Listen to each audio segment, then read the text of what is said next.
Hello, what's up? Welcome back to my channel. Sorry, my hair is crazy because I do the curly wheel method and I spritzed it and the gel is drying and whatever. We just have to film this intro. So this video is going to be a vlog where I read 2 books that a librarian recommended to me. And I had to ask my librarian for book recommendations because it was a punishment in my TBR game. If you haven't seen my TBR game, it's how I pick my TBR via cards, and there's punishments, rewards, library prompts, there's a whole bunch of different stuff, and you can see my latest one right here. So I had this punishment from not finishing my TBR from July, I believe it was, and I had to complete this within August. I might be a little behind, it's almost September, but I went to the library the other day and I asked my librarian for a recommendation, and here's the footage from that. Hey, I was wondering if I could ask you for a recommendation of any sort. What do you read? I really like thrillers, and I really have been getting into true crime recently. And so, I don't know, either of those I guess would work. Okay. So true crime is going to be up 1-4. And Okay. In terms of like thrillers, well, tell me one that you really like. Well, let's see. I really liked Behind Closed Doors by B.A. Paris. I think I go more towards like domestic thrillers. Or I've also read like, I mean, I guess it's more nonfiction, but I've read like a lot of like cults, or like kind of more like a dark thriller instead of like a slow burn thriller, if that makes sense. Yeah. So there's a couple of things. Have you ever read When No One Is Watching? I have not, no. That's okay. Probably second history. Yeah, So this one is looks pretty great. good. Yeah. Is what I've heard. I haven't actually read that one yet. Okay. But it should be on the darker side of Okay.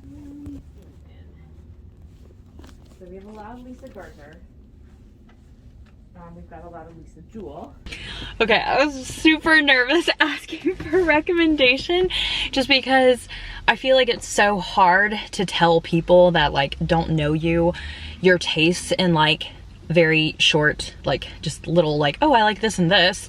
So that's why I kind of went just like the thriller route, because I figured it would just be easier for her to recommend something to me.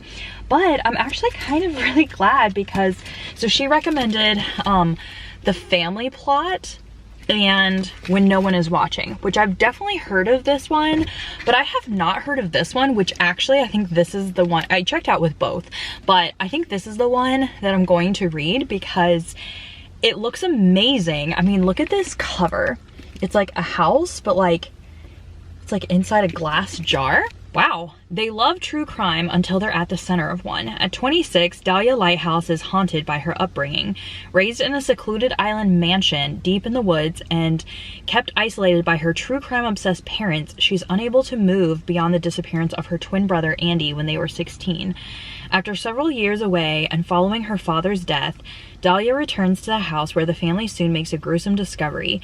Buried in their father's plot is another body, Andy's, his skull split open with an axe. Dahlia is quick to blame Andy's murder on the serial killer who terrorized the island for decades, while the rest of her family reacts to the revelation in unsettling ways. This author wrote Behind the Red Door and The Winter Sister, which I haven't read. Like, it's Megan Collins. And then this one, Sydney Green is Brooklyn born and raised, but her beloved neighborhood seems to change every time she blinks. Condos are sprouting up like weeds, for sale signs are popping up overnight, and the neighbors she's known all her life are disappearing. To hold on to her community's past and present, Sydney channels her frustration into a walking tour and finds an unlikely and unwanted assistant in one of the new arrivals to the block, her neighbor Theo. But Sydney and Theo's deep dive into history quickly becomes a dizzying descent into paranoia and fear. Their neighbors may not have moved to the suburbs after all, and the push to revitalize the community may be more deadly than advertised.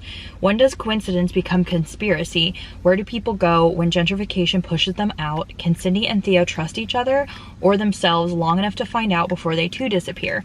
I don't know, this one sounds really good too, and my librarian read this one, so this was like the very first one that she was talking about, but she couldn't find it at first. It wasn't like on the shelf where it was supposed to be. She hasn't read this one, so I wonder, maybe I should do a reading vlog where I read both of these. I don't know, we'll have to see. But I did my punishment. I asked for a library recommendation. Will I like either one of these? We'll just have to see. I'm not sure exactly which one I'm gonna start out with. I'm gonna look for the audiobook because I actually need to leave right now to go to the dentist. So I'm going to drive, I think it's like 45 minutes to go to the dentist because it's kind of back where I used to live. And so I'm going to pick one of these to listen to this morning, and hopefully I can finish both of them within a week or so. We'll have to see, but hope you're excited for this vlog. Okay, it is much later in the afternoon. I was getting computer work done and stuff, but earlier today when I drove to the dentist and back again, I listened to about 17% of When No One Is Watching, and I'm actually about to do 2 hours of reading sprints, which I do on my coffee page. It's very similar to Patreon. And so I'm about to read with all my patrons for the next 2 hours, and I'm going to be reading this same book. It's actually a really great audiobook. I'm super enjoying the audiobook, and it doesn't seem like it's going to be too hard to follow because we're only following 2 POVs. I have a really hard time when books have like many POVs, but this one is just following Sydney and then Theo, and they are neighbors in this community, and a lot of gentrification is happening in this community, which is very interesting to read about because you don't think about that all the time. So I'm learning a lot of that, but since I'm just in the beginning, I haven't really felt very like thriller vibes to it. It kind of feels just like a regular, like kind of just, I don't even know, like just a regular fiction book, not anything like romancy, not anything thrilling. But I do think that people have said that there's a good twist in this book. So I guess it is a thriller still. I'm not sure if it's like mystery or thriller, but I'm gonna continue reading that, and I should be able to update you after that because by that time, I feel like I will be closer to the 50% mark, or maybe at least 40%, I would say, which would be good for me to like know more to tell you guys. I always feel weird when I have to like explain a book when I just started it because it always feels like there's nothing to talk about yet. All right, hello, it is the next day. I'm actually headed to a chiropractor appointment because I've been seeing a chiropractor since I got pregnant. It's like a specific pregnancy chiropractor. But last night on my reading sprints, I actually read a bunch of When No One Is Watching. I got to 51%, I think, in the audiobook. And I was reading like the physical book and the audiobook like along together. And I'm actually really enjoying this book, surprisingly, because it's not thrilling yet. Like it does not feel like a thriller. So that's why I'm surprised that I'm enjoying it. But the characters are actually pretty funny. And I know that sounds weird because like the storyline of it is Sydney is black and lives in this black community that has been there for years. And these people, I guess, are trying to make the black people sell their houses in order to turn it into like a white community and like a safe community and all this stuff. So there's a whole bunch of racism and microaggressions and stuff happening in this book, which is just so shocking. Like when you read things on a page, you're like, wow, yeah, I've definitely been around people that would like say this or think this, and you're like, that's terrible. But Theo is a white guy that moved in to, well, I guess it was his girlfriend's house, but that moved into this community, and his girlfriend was like super racist and stuff, but they broke up, and he is really like kind of going for Sydney, like kind of, I don't know if it's falling in love, but you know, he is really excited to hang out with her and help her with things. But I guess the mystery with it is that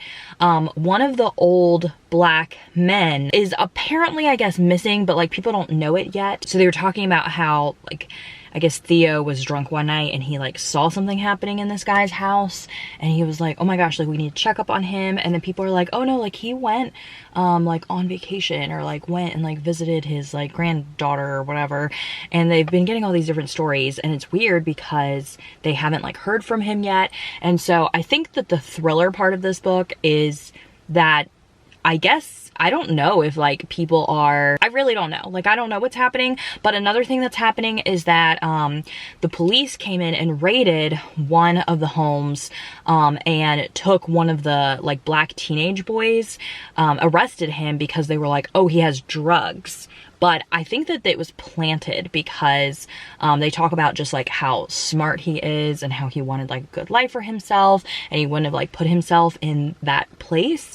And so I think that in order for like this community to like be turned over to a white community, I think that they're on purpose, like making people sell their houses, you know, sending them to jail, planting drugs, like doing all that kind of stuff. So I think that that's what the mystery part of it is, but maybe I think there's like a really big twist, people said, and so maybe it will get more thrilling as it goes on. But so far I actually think like the chemistry between Sydney and Theo is really good, because it doesn't feel like a romance book, but you still are like rooting for them. And like I was actually like kind of laughing and smiling like at some of the things that they said to each other, because it was just like funny, or like, you know, they were being sarcastic or whatever it was. So I've been having a really good time with it. I'm gonna listen to more of it while I drive. Okay, it's been a few days, but I did finish When No One Is Watching a few days ago, but I went back to work yesterday and today, and I work again tomorrow,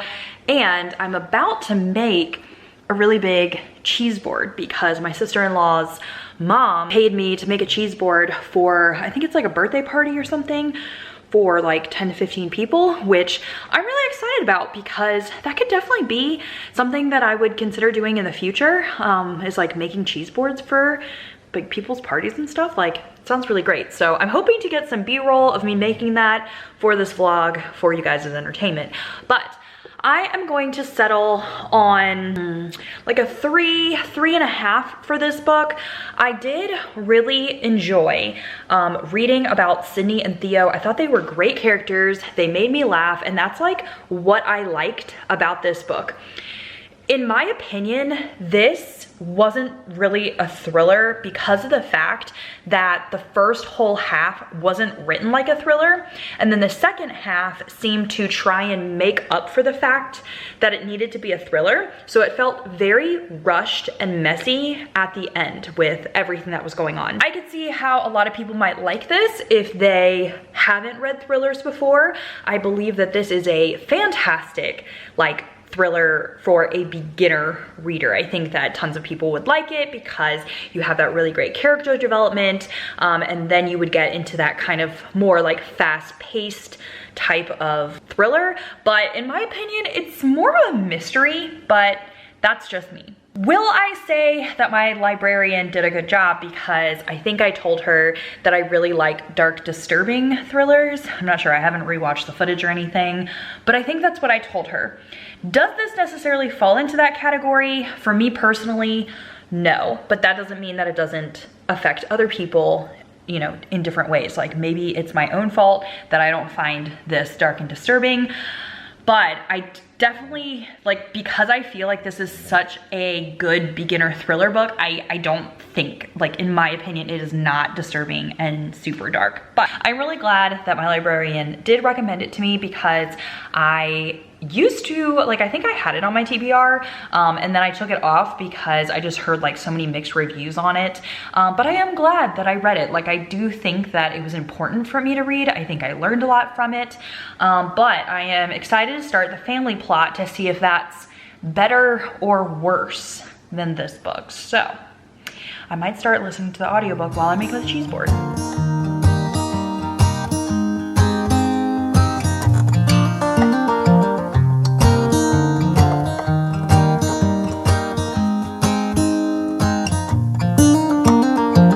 They were in high school when they met, and things got kinda awkward.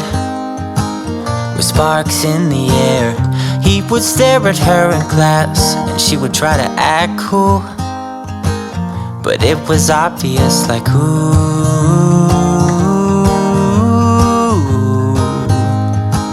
they would be together, ooh.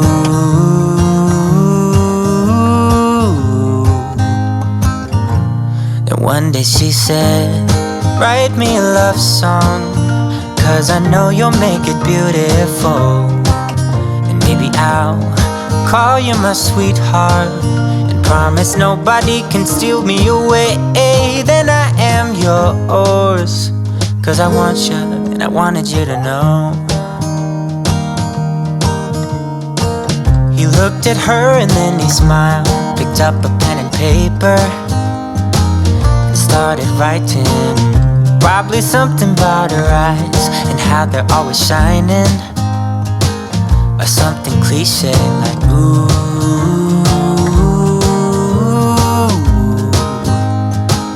Baby, I only want you.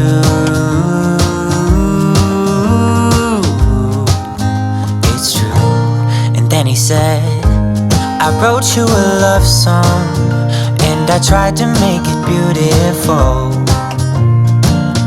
It's a song about your sweet, sweetheart, and how nobody can steal me away. Yeah, I am yours, 'cause I want you, and I wanted you to know. All right, today is Saturday. It's been a few days since I made the cheese board. But I did start reading The Family Plot today because I had 2 hours of reading sprints over on my coffee club page. I'm 100 pages into this and I'm actually really enjoying it at the moment, so I'm hoping that it stays that way. But I'm really enjoying the writing style. This is about a daughter named Dahlia, and her whole life she was raised in like an isolated murder mansion type thing on this like island. And her, like, she was homeschooled, and her mom and dad are like these true crime podcast obsessed parents who taught their kids all about all the murders that happened. So like they had their regular subjects like math, science, whatever, but then their mom would like do a reenactment of this lady that got murdered and stabbed 49 times and like stuff like that. So it actually kind of has a lot of vibes of The Haunting of Hill House. I've actually only watched, I think, half of that first season, but reading and listening to this book, I don't know why, but I keep picturing like that family, especially because it's there are 4 siblings and the youngest 2 are twins, so one of them is Dahlia. And then the mystery of this book is that her twin Andy went missing back when they were 16, and she's like 26 right now in this book, and then she has 2 older siblings. So they all came back to the house after, you know, like being in the city for years and stuff because their dad died. And then they're also trying to figure out this mystery of where has Andy been this whole time? Is he actually dead? Is he still alive? But yeah, it's really weird how the vibes are very much The Haunting of Hill House for some reason. Maybe it's because, aren't there also, I think, 4 siblings in that? I'm not sure, but it just, in the mom reminds me a lot of that mom. I don't know. So if you like that, I do feel like this has very like October spooky haunted house, haunted island vibes so far. I feel like this would be a great book to read right now, like during September, October, when you're trying to get into that spookiness. I need to do a quick clean on the house because I'm starting to get tired. And so I did some laundry this morning. I did the towels and the sheets and everything. And so now I think I'm gonna do a quick vacuum and Swiffer all of the floors. And I think my clothes are done, so I hate folding laundry, but I think I'm gonna try and fold all my clothes, and I'm gonna listen, like continue listening to this throughout that time. So I already read 100 pages. Maybe I could get to the 200 page mark. I have like an hour to get all that stuff done. Actually, no, that would probably be like the 150 page mark. It seems like I can listen to about 50-ish pages like within an hour for this. Oh, and my librarian had not read this one, but she had heard a lot of great things about it. So that's why I'm interested to see, you know, if this is still a good recommendation because she heard other people recommend it.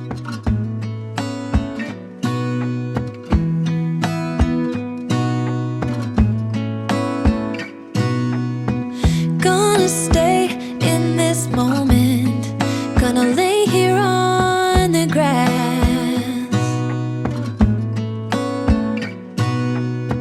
I don't need to feel lonely, I am finally home at last.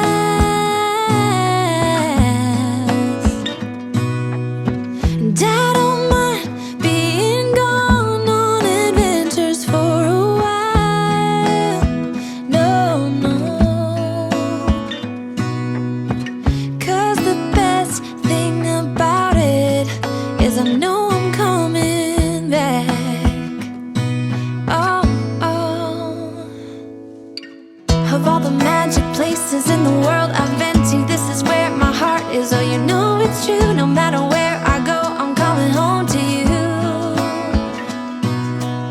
Been walking down the street so many times my feet Finished The know Family every Plot. breath. Today is, what is today? Tuesday, September 6th. I am participating in the Upside Down Readathon. So I actually finished this yesterday morning, then I started the readathon right after that. I am going to be giving this book 3 stars. I do think a lot of you guys would love it.